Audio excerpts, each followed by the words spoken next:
Hey everybody, Chief Meteorologist Brad Panovich here. Wanted to do a quick little weather vlog tonight because it is New Year's Eve and Happy New Year's to everybody. But there is the chance that we could see an isolated strong storm right around midnight. And the reason I'm a little concerned is I'm seeing an environment here to our southwest over northern Georgia and even parts of the upstate that is a little favorable, not for significant tornadoes, but isolated little supercells. And we've seen a couple. You can see there's actually a couple tornado warnings currently in effect around Atlanta. This cell up here had a warning for it. This one, they're just so tiny, but they do have distinct areas of rotation in them.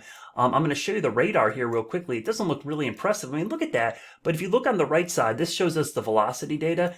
There was a little bit of rotation there and actually a confirmed tornado by a spotter in the social circle area. Then you go back to this one near Marietta. Again, a little teeny hook. These aren't overly impressive, but the velocity is showing some rotation. And this one north of Jasper showing some rotation as well. Now, if I put on what's called the significant tornado parameter, you can see there is a little area where we have some enhanced ingredients for rotation. And what I think is going on here is if you look at the dew points here, there's a dew point boundary. And what I mean by that is right in here, the dew points go from 60s to 50s pretty quickly. It's almost like there's a warm front here lifting north. The individual storms are moving this direction.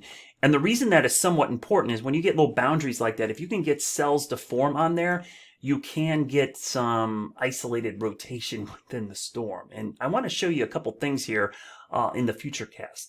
So we're going to look at the really short range rapid refresh models, and these run every hour, so I'm keeping a close eye on the parameters here. But you see as we go through the overnight hours, this is 9 o'clock, 10 o'clock, 11 o'clock.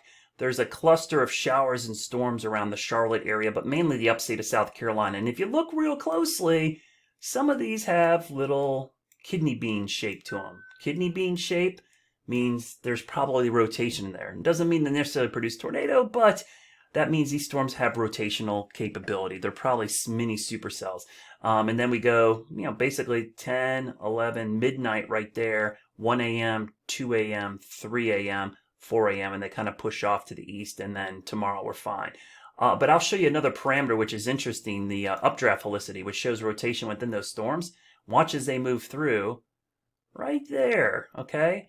Again, one little cell there looks like it's got some rotation on the state line between York County, Lancaster County, then Union County, North Carolina, and pushing to the east. So that's why got to keep a close eye on this overnight, this potential that we could see some of these storms get in here around midnight. I'm not saying it's going to be a huge deal, but the fact that we're getting some tornado warnings to our southwest is something to bear in mind. And it is a holiday, so just a heads up, I'll be keeping a close eye on this. But this area of activity here in the upstate and northeast Georgia, this is going to be right over us around midnight to 2 a.m. I'll keep you up to date. Stay weather aware. Have a safe and happy New Year's Eve.